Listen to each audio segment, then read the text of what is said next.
మీ కథల సమయంకు స్వాగతం. నేను మీ రమ్య. హలో అండి. మీ కథల సమయం శ్రోతలందరికీ రాఖీ పౌర్ణమి శుభాకాంక్షలు. ఈరోజు మనం భవానీ కుమారి బెల్లంకొండ గారు రాసిన పొగడ పూలు అనే కథా సంపుటి నుండి సదా నీడలా నీవెంటే నేను అనే కథ విందాం. చందా హై తూ మేరా సూరజ్ హై తూ ఓ మేరీ ఆంఖో కా తారా హై తూ అంటూ తల్లి అనన్య సన్నగా పాడుతుంటే 4 ఏళ్ల అర్జున్కి ఎంత ఇష్టమో. ఆ పాటకు అర్థం రోజు అడిగి నవ్వుతాడు. అమ్మకు తనే చంద్రుడు, తనే సూర్యుడు, తనే అమ్మకు స్టార్. ఆ రోజు అనన్య పాపకు జన్మనిచ్చింది. అమ్మతో పాటు గదిలోకి వచ్చిన అర్జున్ని చెల్లిని చూడు అంటూ ఉయ్యాలలో ఉన్న పాపని చూపించింది అనన్య. అయిష్టంగానే చూశాడు. వెంటనే బయటకు పరిగెత్తుకుంటూ వెళ్లి తండ్రి గౌతమ్ కాళ్లకు చుట్టుకున్నాడు. వాడి మనసులోని ఆందోళన అర్థమై ఎత్తుకొని ముద్దు పెట్టుకొని చెల్లి బావుందా అని అడిగాడు గౌతమ్. వాడు ఏమో అని తల తిప్పుకున్నాడు. ఒక 3 నెలలు వాడు పాప మీద ఎటువంటి ఇంట్రెస్ట్ చూపలేదు. పైగా స్కూల్ నుండి రాగానే తల్లి పాపనెత్తుకుని ఉంటే సహించేవాడు కాదు. ఏ కారణం లేకుండా ఏడ్చి గోల చేసేవాడు. రకరకాలుగా పేచీలు పెట్టి ఇల్లంతా ఒక కొలిక్కి తెచ్చేవాడు. వాడు సిబ్లింగ్ జెలసీతో బాధపడుతున్నాడని అర్థమై భార్యాభర్తలిద్దరూ ఓపిగ్గా సహించేవారు. అంతకుముందు వాడే ఇంట్లో ప్రిన్స్.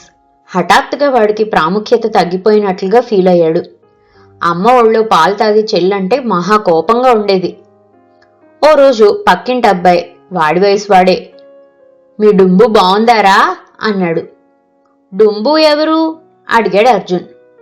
అదేరా మీ చెల్లి గుండుపోచక్క అంటూ పకపకా నవ్వాడు వాడు. అర్జున్ చెల్లి బొద్దుగా తెల్లగా చాలా ముద్దుగా ఉంటుంది. అందుకే అంతా దాన్ని గుండుపోచెక్క అని డుంబు అని ముద్దు చేస్తారు. ఎందుకో అర్జున్కి చాలా కోపం వచ్చింది. వాడికి 2 తగిలించాడు. వాళ్ళ అమ్మ వచ్చి గొడవ పెట్టుకుంది. ఎలాగో నచ్చ చెప్పి ఆవిడ్ని పంపింది అనన్య. ఆ రోజు మొదటిసారి అర్జున్ నెమ్మదిగా పాప ఉయ్యాల దగ్గరికి వెళ్లి తొంగి చూశాడు. ఉయ్యాలలో పిట్టపిల్ల చిన్న చిన్నగా శబ్దాలు చేస్తుంది.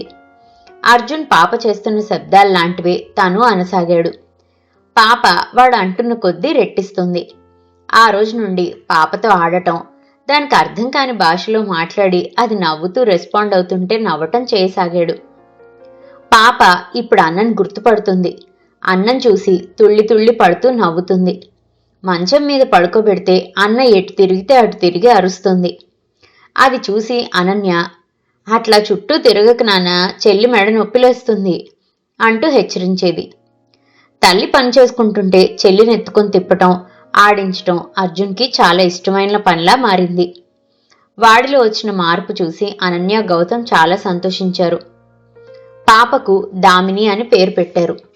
దామిని అంటే ఏమిటమ్మా అన్నాడు అర్జున్. దామిని అంటే మెరుపు కన్నా. మెరుపుకి వెలుగు ఇదిగో ఈ సూర్యుడు చంద్రుడు అయిన అర్జునుడి నుండే వస్తుంది అన్నది తల్లి వాణ్ణి ముద్దు పెట్టుకుంటూ. మొదటి సంవత్సరం పాప అమ్మ సాయంతో అన్నకి రాఖీ కట్టింది. గౌతమ్ వాడికి రాఖీ విశిష్టత గురించి వివరించి చెప్పాడు. అర్జున్కి అర్థమయ్యింది. చెల్లిని సదా తానే చూసుకోవాలి, అన్ని విషయాల్లో అండగా ఉండాలని. గౌతమ్ కొడుకుని దగ్గరికి తీసుకొని, నువ్వెప్పుడూ చెల్లిని బాగా చూసుకోవాలి సరేనా అన్నాడు. అర్జున్కి అర్థమైంది. ఆ రోజు నుండి వాడు చెల్లెల్ని చాలా ప్రేమగా చూసుకునేవాడు. 10 ఏళ్ళు వచ్చే వరకు దామిని చాలా అల్లరి చేసేది. అన్నతో పోట్లాడటం కొట్టడం చేసేది. అర్జున్ దాన్నేమీ అనేవాడు కాదు. ఒకరోజు కోపంతో కారు బొమ్మ అన్న మీదకు విసిరేసింది. అది వాడి పన్నుకి తగిలి రక్తం వచ్చింది. అనన్య కోపంతో పాపకు 2 తగిలించింది. అర్జున్ అడ్డం వెళ్ళి, ఇట్స్ ఓకే అమ్మా, రేపటికి తగ్గిపోతుందిలే, చెల్లిని కొట్టకు అంటూ చెల్లెల్ని దగ్గరికి తీసుకున్నాడు. క్రమంగా అన్న చెల్లి మధ్య బాంధవ్యం పెరిగింది. ఇద్దరూ వయసు వస్తున్న కొద్దీ మంచి స్నేహితులయ్యారు.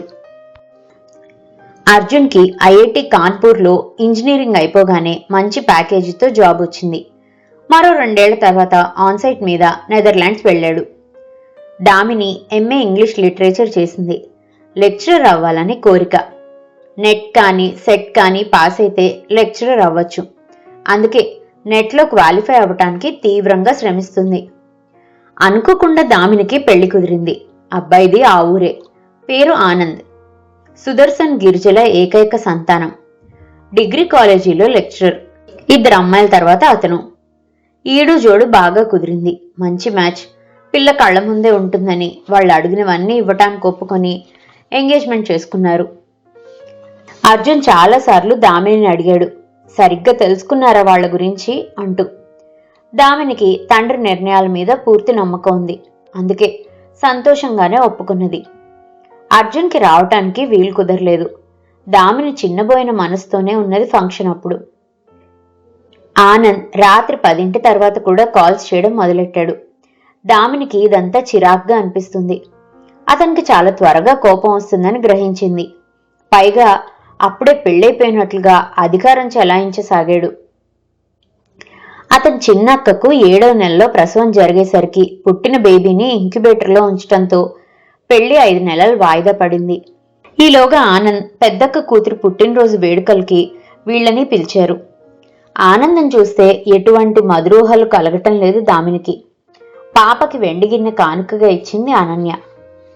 గిరిజ అప్రసన్నంగా మొహం పెట్టి, మీరు ఏదైనా బంగారు గొలుసు తెస్తారనుకున్నా అన్నది. తెల్లబోయింది అనన్య. మీ వాళ్లకు బొద్దిగా మర్యాదలు తెలివిలా ఉంది అన్నాడు ఆనంద్ మొహం గంటు పెట్టుకొని. దామినికి ఇదంతా చాలా చిరాగ్గా ఉంది. పెళ్లికి ముందే వీళ్ళు చాలా డిమాండ్ చేస్తున్నారు. తర్వాత ఎలా ఉంటారో అన్న దిగులు కలుగుతుంది దామినికి. సినిమాకో షికార్కో హోటల్కో రమ్మనమంటే దామిని నిరాకరించేది. రాను రాను అతని దాష్టికం భరించడం కష్టంగా మారింది దామినికి. అతనిలో హాస్యప్రియత్వం శూన్యం. ఉద్యోగం ఎలా చేస్తున్నాడో కానీ ప్రతి చిన్న విషయానికి సాధించినట్లు మాట్లాడేవాడు. ఈలోగా ఆనంద్ సివిల్స్ ప్రిలిమ్స్ పాస్ అయ్యాడు. సుదర్శన్ గిరిజ కొడుకు అప్పుడే కలెక్టర్ అయిపోయాడన్నట్లు ప్రవర్తించసాగారు. మొదట మాట్లాడిన దానికంటే డిమాండ్స్ పెంచారు. అన్నిటికీ ఒప్పుకుంటున్నాడు గౌతమ్. కానీ అతని మనసులో కూడా ఒక రకమైన భయం కలగసాగింది. తాను తొందరపడ్డా అన్న ఆలోచనతో సతమతమవుతున్నాడు. దామిని మనసులో ఇరుకు ఎక్కువైపోయింది.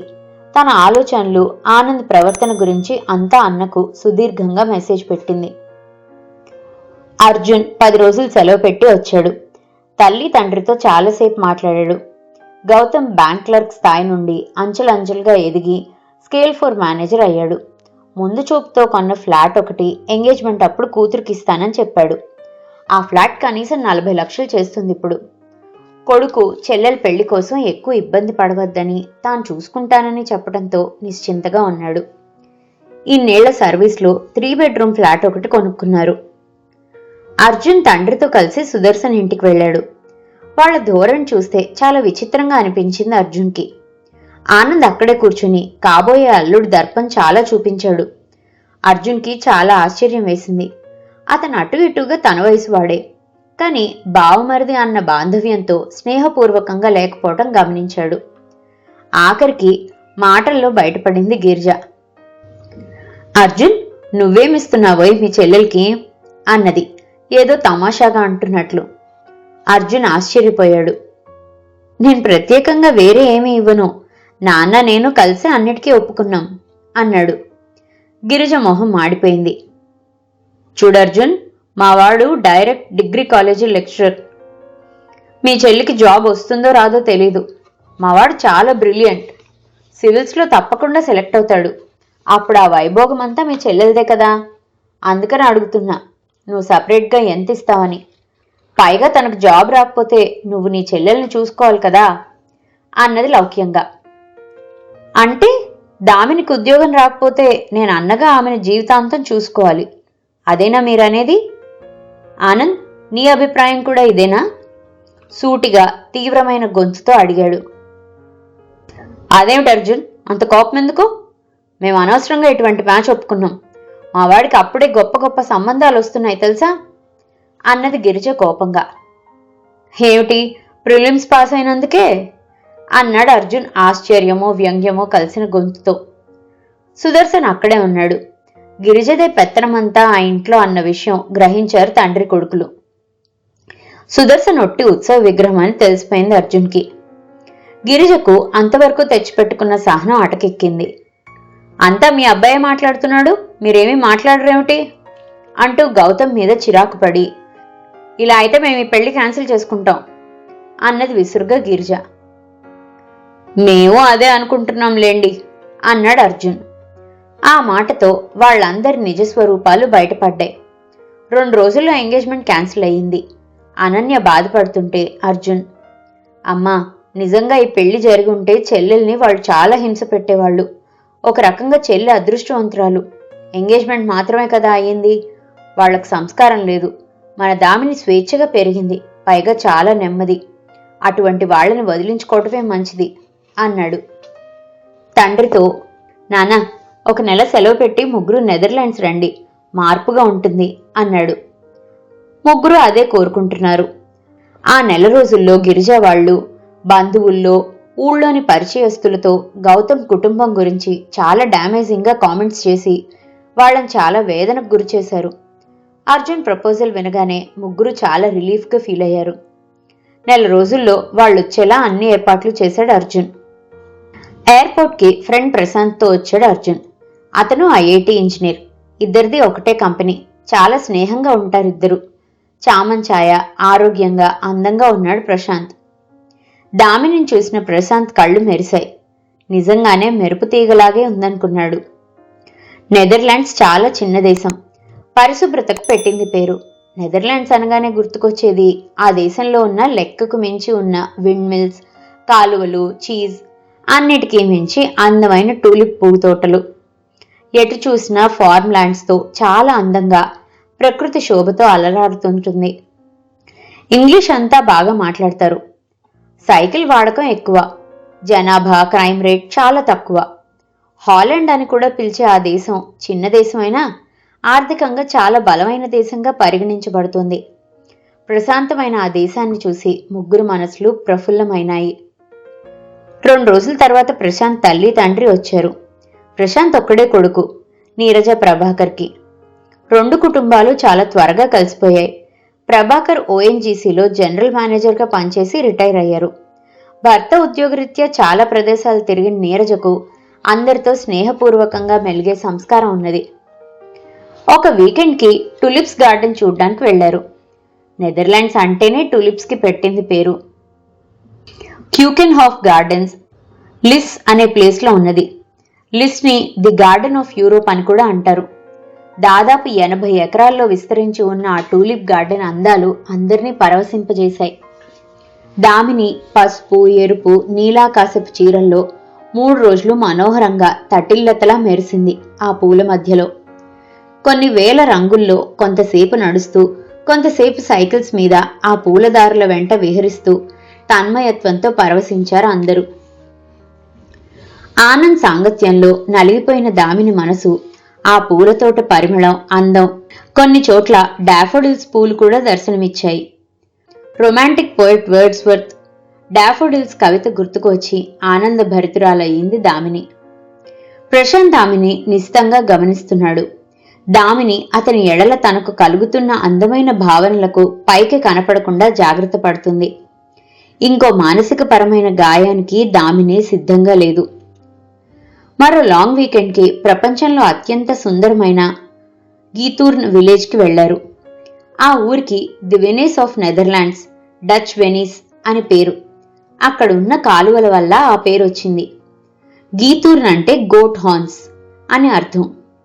మొట్టమొదట అక్కడ 13వ శతాబ్దంలో నివసించిన వారికి అవి చాలా ఎక్కువగా ఉండేవి. అందుకే ప్రతి హోటల్, రిసార్ట్ ముందు ఒక కొమ్ముగొర్రె బొమ్మ ఉంటుందని ప్రశాంత్ చెప్తుంటే ఆసక్తిగా వింటూ, సౌమ్యంగా మాట్లాడుతూ, మృదువుగా ప్రవర్తించే ప్రశాంత్ పట్ల ఆకర్షితురాలు కాకుండా ఉండటానికి ప్రయత్నం చేస్తుంది దామిని. అక్కడ కార్స్ ఉపయోగించడానికి పెద్దగా వీలుండదు. నడుస్తూ ప్రకృతి అందాల్ని ఆస్వాదించాలి. ఎక్కడ చూసినా గడ్డితో కప్పబడిన ఇళ్ళు, పడవల్లో, కాలువల్లో ప్రయాణం, అందమైన లొకేషన్స్, చల్లని పచ్చని ప్రకృతి. అందరూ పులకించిపోయారు. పెద్ద బోట్ తీసుకొని అంతా సరదాగా గడిపారు. ఒక్కటే పెద్ద కొత్త గెస్ట్ హౌస్ని బుక్ చేసుకొని ఆనందంగా గడిపారు. 4వ రోజు దామిని, ఎంత అదృష్టం చేసుకుంటే ఇలాంటి దేశంలో ఉంటారు అన్నది తన్మయంగా. ప్రశాంత్, మీకిష్టమైతే మీరు ఉండిపోవచ్చు నవ్వుతూ చెప్పి పెద్ద గులాబీ పుష్పగుచ్చాన్ని మోకాళ్ల మీద కూర్చొని ఆమెకు అందించాడు. అప్పటికి అర్థమైంది దామినికి ప్రశాంత్ తల్లి తండ్రి అంత అర్జెంటుగా ఎందుకు వచ్చారో, ఎందుకు తమ ఫ్యామిలీతో కలిసి ఉన్నారో అర్థమై అన్న వంక చూసింది. అర్జున్ నవ్వుతూ బొటన్ వేల్ పైకెత్తి చూపాడు. సిగ్గుపడుతూ ప్రశాంత్ చేతి నుండి బొకే అందుకుంది. పెద్దవాళ్లు ముసిముసిగా నవ్వుతూ చప్పట్లు కొట్టారు. ఆనంద్ లాంటి మూర్ఖుల నుండి తప్పించి ప్రశాంత్ లాంటి సంస్కారవంతుణ్ణి సెలెక్ట్ చేసి ఆ మధుర క్షణాల్ని వీడియోలో బంధిస్తున్న అన్న అర్జున్ని ఆరాధనగా చూసింది దామిని. ఇదండి భవానీ కుమారి బెల్లంకొండ గారు రాసిన సదా నీడలా నీ వెంటే నేను అనే కథ. మరోసారి శ్రోతలందరికీ రాఖీ పౌర్ణమి శుభాకాంక్షలు.